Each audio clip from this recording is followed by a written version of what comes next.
3. I mean, what more could we ask for in terms of setting the table for the second round robin to really determine things? I would like SKT to be 3-3. Then everyone could You're be right. 3-3. Okay. All right. You're right. But we could have asked for a little bit awesome, more. right? It is. It is absolutely awesome. And here's the big thing, right? We had asked out of Gigabytes. We know that you can build early leads. We want to see you close one. Kobe said it there. Complete and utter domination here over the Chinese squad. And I really just want to point out like 2 key plays that were just absolutely perfect from Gigabyte Marines, where they had failed in the past. They approach for that mid inhib, and they don't overreach for the Nexus. Before, Gigabyte Marines would overreach, they'd get punished by the spawns, and then WE would walk it back to Baron. And then they go for the Nexus towers. They take that one, like, this is it for us. We've learned our lesson. This looks like TSM, and they back out. You can see the growth there, and that's what's super exciting about this. And a lot of teams here haven't really made adjustments day on day, and it's great and encouraging to see that one of these teams from a more developing region, from a region that's really starting to ply their trade at the highest level,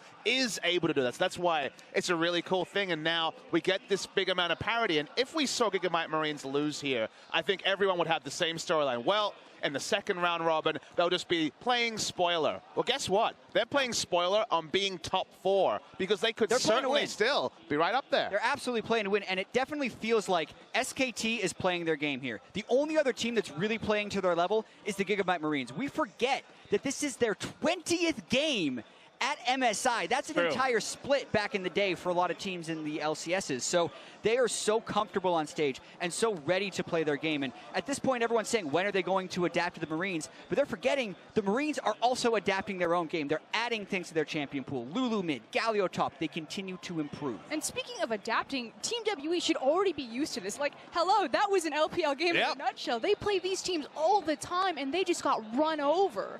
Absolutely. Well, let's kind of walk it back to the beginning now. Let's take a look at the early game put together by the Gigabyte Marines. I mean, again, no surprise that they get off to a fast start here. Kills in the 2v2. I mean, this is just 2v2 misplay, you'd have to say. First of all, the use of exhaust on the side of WE onto a support, and then, of course, predictably, the aggression comes through the Gigabyte Marines, and then Condi just getting aggressive. But these are 2 classic things that have plagued WE for the longest time. A, Mystic does not play a lot of Twitch. He hovered the Caitlyn initially in the draft 2 Korea games, both losses. Exactly. It hasn't been seen 2017 at all from him. And then Condi making aggressive invades without having the proper vision. But I know that this is negative on WE. Just look at Levi and look at Stark. They played so well this game. Yeah, and I mean, we'll have plenty to say about what Team WE could have done better. We didn't like their draft phase. I don't think the Ziggs ban was worth giving over Lulu. I don't think the Shen was a good pick over Gragas. There's a lot of stuff we can say, but you do have to give props to the Gigabyte Marines because they have been the best early game team in the MSI group stage. That's now 5 games in a row they've gotten first blood and gotten a lead. Yeah, you just want to appreciate it, right? Like, take a breath, take it all in, because they don't let you breathe during the game themselves, and so you kind of have to take a moment to internalize it all. But once again, you talk about growth, right? Not overextending and then giving the opportunity for WE to get back in with Barons. They also show composure around the Baron themselves. Let's revisit that Baron call. It was that sealed the deal, a clean objective, follow-up ace, brought to you by You have to watch Stark here, who's on the Gragas. That might be a question mark, but the fact that he leads with the barrel and is there to interrupt with the body slam. I cast the LCK, the best league in the world, and at least half our teams cannot pull off Barons as clean as this. They often make mistakes. We see MVP trading Barons against the flow of the games, game after game, week after week. To see such clean Baron takes from a team that often needs Baron to close with the comps that the Gigabyte Marines likes to pick up is really cool to see. Yeah, also have to shout out Levi. Tremendous jungler against some of the best junglers from other regions as well. 14 kills on this Kha'Zix, the most we've seen at the 2017 MSI group stage so far. Jack, I've got a sale for you. How about this idea? TSM Levi, wouldn't that be hype? I'll talk to my people. Yeah, you're getting ahead of yourself. Let's close out this tournament first. And hey, maybe at this point he's going to want to stick in that region and go as that pool 1 seed if they're able to achieve it. Real quickly, though, I do want to talk about, as Kobe mentioned, every member of this squad stepping up, because we've always talked about Levi. We've talked about Optimus in the mid lane. But let's look at the AD carry, Slay on Ashe, being a frontliner at times in some of those fights, right? Being aggressive and taking He was doing a Prey cosplay a couple of times. We saw so much heroics from Prey going aggressive at Worlds. And the arrows, like you say as well, it was the full package on the Ashe for sure. Some of it just comical, but always working out in their favor. Final thoughts here, Jav, as we get ready for an interview? Yeah, calling out Stark a little bit because everyone always bans his Kennen, and people are infuriated the fact that he keeps getting Gragas. But at the same time, we talk about shielding support bans, jungle bans. If you're throwing 2 bans at a top laner every single game, who's getting 2 top lane bans every single game from around the world?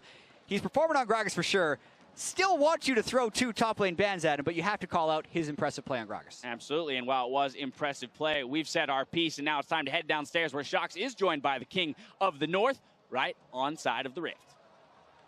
Thank you very much, guys. I'm joined by the King in the North himself, Stark from the Gigabyte Marines, after closing out that game versus WE. And you guys close it out rather very swiftly, which I feel like is something you've been struggling with the past couple of games. So do you feel, Stark, that you guys are learning a lot and progressing a lot as the tournament goes on? Thì biết là team mình gặp nhiều khó khăn khi mình kết thúc cái trận á. Thì trận hôm nay mình kết thúc rất là đẹp. Thì có phải là mình học được rất là nhiều điều để mình kết thúc cái game sạch sẽ như vậy hay không? Dạ thì khi hôm qua khi mà đạt được rất nhiều lợi thế thì team đã không tận dụng tốt, nên là hôm nay team đã chơi chậm lại, kiểm soát tầm nhìn và khiến đối phương mất sai lầm. Yeah, so yesterday we got a lot of advantage, but we couldn't like leverage them. So this time we play a little bit slower and control the vision and then get the win.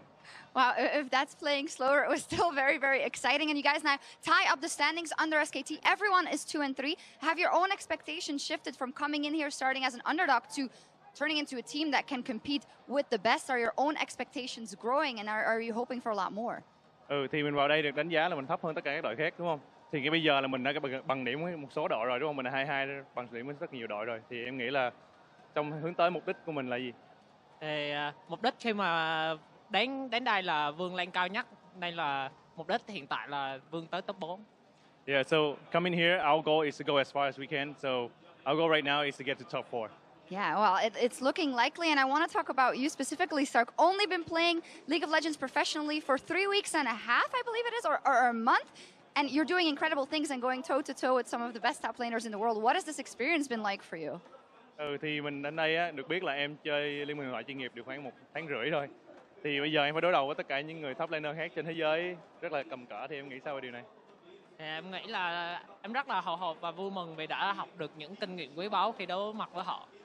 Yeah, he's very anxious, but happy at the same time that we learn all the best out of the best top laner in the world. Well, definitely. I'm looking forward to seeing more of your play. Thank you. And congratulations, Stark, the Gigabyte Marines. They tie it all up 2-3 under SKT, that is. We're going to take a quick break, but we'll be right back with more MSI 2017 from Rio.